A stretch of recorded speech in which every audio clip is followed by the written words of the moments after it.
नगर गांव में सुमन नाम की विधवा अपनी बेटी मीना के साथ रहती थी। उसके पड़ोस में बिलुआ नाम का एक बेईमान आदमी रहता था। सुमन के खेत के पास से सड़क गुजरने वाली थी, इसलिए बिलुआ उस जमीन पर अपनी नजर गड़ाए हुए था। एक दिन सुबह सुबह बिलुआ सुमन के घर पर पहुंचता है। देखो भाभी, भैया को मरे हुए 16 साल हो गए। मैंने आज तक जमीन पर बावा नहीं किया, लेकिन अब मेरी जरूरतें बढ़ रही है, इसीलिए अब मेरी जमीन मुझे चाहिए। उतारो। कौन सी जमीन की बात कर रहे हो? अरे वही जमीन जिसे मुझे बेचकर भैया ने अपना इलाज करवाया था। क्या बकते हो? उनका इलाज तो मैंने गहने बेचकर करवाया था। देखो भाभी, भैया के मरने के बाद मैंने उस जमीन पर कब्जा ये सोचकर नहीं किया था कि मीना अभी बच्ची है, लेकिन भलाई का जमाना ही नहीं ना। भगवान से डर बिलुआ, एक अबला के साथ बेईमानी न बचेगी। देख लो, भलाई का जमाना। एक तो वक्त पर मदद किया और अब मैं बेईमान भी हो गया। चलो माँ, हम सरपंच जी के यहाँ चलते हैं, अब तो वही हमें इंसाफ दिलाएंगे। हाँ बेबी, अब तो पंचों का ही सहारा है। दोनों माँ बेटी सरपंच चतुर सिंह के पास पहुँच जाते हैं। बिलुआ पहले से ही वहाँ मौजूद था। बोलो सुमन भाभी, तुम्हारा क्या कहना है? बिलुआ ने तो बताया कि भाई साहब की बीमारी में तुम लोगों ने उससे जमीन बेचकर सारा पैसा लड़ाया था और अब उस जमीन को अपना बता रही हो। ना मीना के बाबूजी की बीमारी में इससे एक पैसा लिए हैं, ना ही जमीन इसे लिखी है। ये झूठ बोल रहा है। लेकिन इसके पास जो जमीन की कागज है उस पर भाई साहब के अंगूठे के निशान है। पंच तो सबूत देखता है। अगर तुम्हारे पास कोई भी कागज है तो दिखाओ, नहीं तो बिलुआ को उस जमीन पर बाजार बनवाने दो। सरपंच चाचा, हम दोनों माँ बेटी बहुत आशा लेकर आपके पास आए हैं, इस तरह से एक तरफा सुनवाई मत कीजिए। रहने दो मीना, बिके हुए सरपंच से आशा करना बेकार है। सुना था पंच परमेश्वर होते हैं, लेकिन याद रखना सरपंच जी, ऊपर वाले की लाठी में आवाज नहीं होती। जब पड़ेगी ना तो छुपने के लिए जमीन कम पड़ जाएगी। दोनों माँ बेटी वहाँ से चली जाती हैं। देखा बिलुआ है किस तरह से माँ बेटी को समझाया। उस जमीन में से 1/4 हिस्सा मुझे ले देना। अरे सरपंच जी, बस आप इस तरह से मेरा साथ देते रहिए, फिर देखिएगा आपको गांव का सबसे बड़ा जमींदार बनवा दूंगा। इधर दोनों माँ बेटी घर पहुंचकर रोने लगती हैं। पंडित नेकचंद उधर से गुजरते समय दोनों के रोने की आवाज सुनकर वहां पहुंचते हैं। क्या बात है मीना, तुम दोनों सुबह सुबह क्यों रो रही हो? सब कुछ ठीक तो है ना? ओ चाचा, बिलुआ चाचा ने हमारी जमीन हड़पी। कहती है मेरे पिताजी के इलाज के समय हमने उसे बेच दिया था। ऐसे कैसे कोई जमीन ले सकता है? कोई अंधेर गलती है क्या? हाँ भैया, मैंने भी सरपंच जी से यही पूछा था, लेकिन उन्होंने कहा कि बिलुआ के पास मीना के बाबूजी का अंगूठा लगाया हुआ कागज है, जिसमें लिखा है कि खेत की जमीन बिलुआ को वो बेच रहे हैं। अच्छा, तभी कहूँ कि चतुर सिंह और बिलुआ आजकल क्यों एक साथ दिखाई दे रहे हैं। दो बेईमान जब मिलते हैं तो समझो कि उन दोनों के बीच जरूर कोई खिचड़ी पकड़ाई है। खैर, भगवान सब देख रहा है।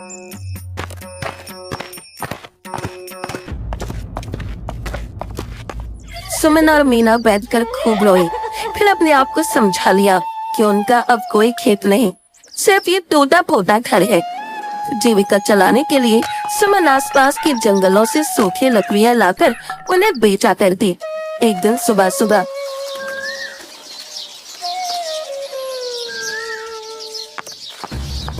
कहाँ जा रही हो माँ? 2 दिन से तुम बीमार हो, ऊपर से इतनी ठंड। जाने दे बेटा, ऐसे भी ठंड में सूखी लकड़ियां नहीं मिलती, घर में राशन नहीं है, क्या खाओगी? 2 दिन नहीं खाएंगे तो मर नहीं जाएंगी, थोड़ा आराम कर लो। सुमन मीना की बात नहीं मानती और चली जाती है। उसके जंगल में पहुंचते ही घनघोर बारिश शुरू हो जाती है। बारिश से बचने के लिए सुमन एक पेड़ के नीचे शरण लेती है। ठीक है बोल रही थी मीना, मुझे नहीं आना चाहिए था, लकड़ियां भी गीली हो गई, अब खाली हाथ लौटना होगा। इधर पंडित नेकचंद के यहाँ। पिताजी, वहाँ बारिश हो रही है और आप तैयार होकर कहाँ जाने के लिए साइकिल पहुँच रहे हैं? अरे वो सरताजपुर में मुखिया जी के यहाँ पूजा करने जाना है। पूजा सुबह ही रखी है, उन्हें कहीं बाहर में निकलना। लेकिन तुम्हारी तबीयत तो ठीक नहीं है, अगर बारिश में भीगोगे तो और खराब हो जाएगी। अरे भाग्यवान, देखो अब तो बारिश भी छूट गई। लाओ मेरा थैला, मुझे जल्दी पहुंचना है। इधर जंगल में बारिश समाप्त होते ही सुमन वहाँ से निकलती है। तभी वो फिसल कर गिर जाती है और वहीं बेहोश होकर गिर पड़ती है। उसी समय ज्ञानचंद वहाँ से गुजरता है। अरे पेड़ के नीचे कौन गिरा पड़ा है, जरा देखो तो। पेड़ के पास पहुंचकर, अरे ये तो सुमन भाभी है। भाभी भाभी उठो, यहाँ कैसे गिरी पड़ी हो? ओह, लगता है बेहोश हो गई है। ज्ञानचंद साइकिल पर लाद कर किसी तरह वैद्य के पास ले जाता है, लेकिन वैद्य मामले की गंभीरता को देखते हुए शहर ले जाने की सलाह देते हैं। ज्ञानचंद मीना के साथ सुमन को लेकर शहर के डॉक्टर के पास पहुंचता है। यह कब से बेहोश है? करीब 1.5 घंटे से डॉक्टर साहब। बारिश थमने के बाद मैं रास्ते में जा रहा था तो देखा कि पैर के नीचे गिरी थी। देखिए, गिरने के कारण इनके सर में चोट आई है, उसी कारण ये बेहोश हो गई है।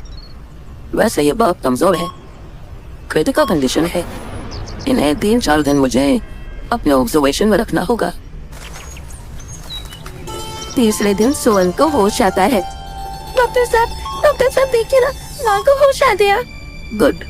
देखो ये बहुत कमजोर है, इनके खान पान पर विशेष ध्यान देने की जरूरत है। अब इन्हें जो खाने का मन है वो खिलाओ। माँ क्या खाओगी? मुझे हुआ क्या था, तुम लोग मुझे कहाँ ले आए हो? माँ तुम जंगल में पता नहीं कैसे बेहोश हो गई थी। अरे हाँ, मेरा पैर फिसल गया था, उसके बाद क्या हुआ मुझे नहीं पता। कुछ चटपटा खाने का मन कर रहा है। तभी ज्ञानचंद वहाँ आते हैं। अब कैसी है भाभी? अभी अच्छी हूँ, धन्यवाद पंडित जी। आप न होते तो शायद मैं जिंदा न रहती। मीना अकेले क्या करती? अरे भाभी, सब ऊपर वाले की लीला है, हम सब तो एक कठपुतली है। बेटा मीना, ये लो पैसे, बाहर से कुछ चटपटा खाने को ला दो। मीना बाहर जाकर देखती है तो वहाँ पर सिर्फ फल, जलेबी, पूरी यही सब मिल रहा था। तभी उसकी नजर मोमोज पर पड़ती है। दुकानदार से पूछने पर वो बताता है कि तीखी चटनी के साथ खाया जाता है। मीना मोमोज लाकर माँ को खाने के लिए देती है। वाह, क्या है ये? बहुत अच्छा और स्वादिष्ट पकवान है। दुकानदार ने इसका नाम मोमोज बताया। तुझे अच्छा लगा माँ? घर जाते समय 1 प्लेट और खरीद लूंगी। ठीक है बेटी, ये ले, तू भी खा के देख। मीना मोमोज खाकर देखती है, उसे भी मोमोज बहुत अच्छे लगते हैं। घर जाते वक्त 1 प्लेट मोमोज वो गांव ले जाती है।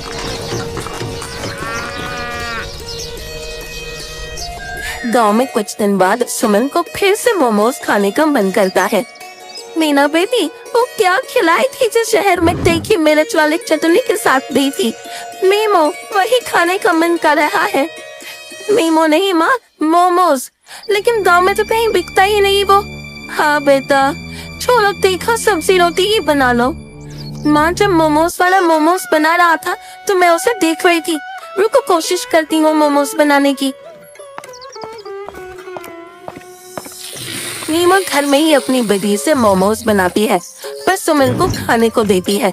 तभी ज्ञानचंद अपने परिवार के साथ सुमन को देखने वहाँ पहुँच जाते हैं। वाह मीना, ये तो उस दिन से भी अच्छा मोमोज है, बहुत स्वादिष्ट है। क्या बहुत ही स्वादिष्ट है? अरे वही जो शहर के अस्पताल में खिलाई थी, मीमोज। मीमोज नहीं माँ, मोमोज। हाँ वही। बेटी अगर और है तो इन लोगों को भी खिलाओ ना। रुक मीना, मैं भी आती हूँ। कैसी हो बहन? उस समय जंगल में जाने की क्या जरूरत थी? सब ठीक है बहन। अरे मेरा खेत बिल्लू और सरपंच चतुर सिंह मिलकर हड़प लिए, नहीं तो मुझे काहे की जरूरत थी लकड़ियाँ चुनकर बेचने की। तभी मीना और किरण गांव में बना देसी मोमोज लेकर आती है और सब मिलकर खाते हैं। अरे वाह मीना, इतने स्वादिष्ट मोमोज मैंने जिंदगी में नहीं खाए। सचमुच तूने कमाल कर दिया। ऐसा कर, तू इसे बनाकर गांव के बाजार में ही बेच, इसमें ज्यादा पूंजी भी नहीं लगी। बस सचमुच नहीं, बहुत स्वादिष्ट है, बाजार में खूब चलेगा। किरण को भी बनाना सिखा दो ना, दोनों मिलकर बनाना। मीना और किरण मिलकर दोनों गांव में ही देसी मोमोज बनाकर गांव के बाजार में बेचने लगती हैं। जल्दी देसी मोमोज का टेस्ट गांव के लोगों में फेमस हो जाता है। किरण और मीना की मदद करने के लिए विद्या और सुमन भी मोमोज बनाने लगती हैं। इधर ज्ञान चंद भी देसी मोमोज को साइकिल पर लगकर शहर में जाकर बेचने लगता है। जल्दी लोगों की भारी डिमांड को देखते हुए मीना और किरण का परिवार शहर में जाकर बड़ी सी मोमोज की दुकान खोल देते हैं। एक दिन शहर का प्रतिष्ठित वकील सुधीर उसकी दुकान पर आता है। माँ जी, आपके लजीज मोमोज कोर्ट में मैं हमेशा खाता हूँ। मेरे क्लाइंट लेकर यहाँ से जाते आज 10 से गुजर आता तो सोचा क्यों ना यहीं बैठ कर खाया जाए। बहुत अच्छा किया बेटा, टेबल पर बैठो, मैं भी मोमोज लेकर आती हूँ। वैसे आप लोग शहर में नए लगते हो, ये मोमोज बनाने का आइडिया कहाँ से मिला और इतनी लजीज मोमोज की रेसिपी क्या है भाई? सुमन सुधीर को बताती है कि किस तरह बिलवा ने उसकी जमीन हड़प ली पर वो बेटी के साथ मजबूरी में मोमोज बनाकर बेच रही है। इस तरह से जमीन कोई नहीं हड़प सकता, उसके लिए कानून है, मैं आपकी जमीन वापस दिलाऊंगा। सुधीर नाजायज तरीके से जमीन पर कब्जा करने के खिलाफ बिलवा और चतुर सिंह पर कोर्ट में केस दाखिल कर देता है। कुछ दिनों बाद कोर्ट चतुर सिंह और बिलवा पर 25-25 हजार रुपए का जुर्माना और 6 महीने की कारावास का फैसला सुनाती है। सुमन जमीन वापस मिलने से खुश हो जाती है। मीना की मोमोज की दुकान शहर की सबसे फेमस दुकान हो जाती है।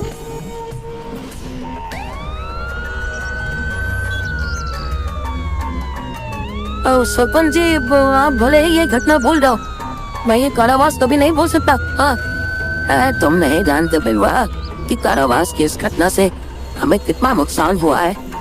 शायद अब हम कभी भी सरपंच ना बन पाए। सुना है उनका शहर में मोमोज का दुकान बहुत ही अच्छा चल रहा है। अच्छी चल रही है? अरे शहर की टॉप 5 बिजनेसमैन में उनका नाम है। वो चाहे तो आधा गाँव खरीद ले भाई। इतनी संपत्ति मोमोज से अर्जित कर ली, बताओ। आप चलो मेरे साथ, आज रात उस मोमोज दुकान का अंतिम यात्रा निकाल कर ही हम लेंगे बता रहे हैं। अब देख बिलवा, मुझे नहीं पता कि तू क्या करने वाला है। तेरे चलते मैं भी जेल चला गया भाई। हाँ, अब तेरा साथ मैं नहीं दूंगा। हाँ, क्योंकि उन्होंने मेरी प्रतिष्ठा को चुनौती दी है, इसीलिए मैं केवल 2 से 7 रहकर देखूंगा भाई। रात में शहर पहुंचकर बिलवा सुमन की दुकान में आग लगा देता है। चतुर सिंह दूर खड़ा दुकान को जलते देख रहा था। तभी गली के कुछ कुत्ते बिलवा और चतुर सिंह को अंजाम गिरती देख भौंकते हुए काटने दौड़ते हैं। हड़बड़ाकर दोनों उसी रेस्टोरेंट में घुस जाते हैं।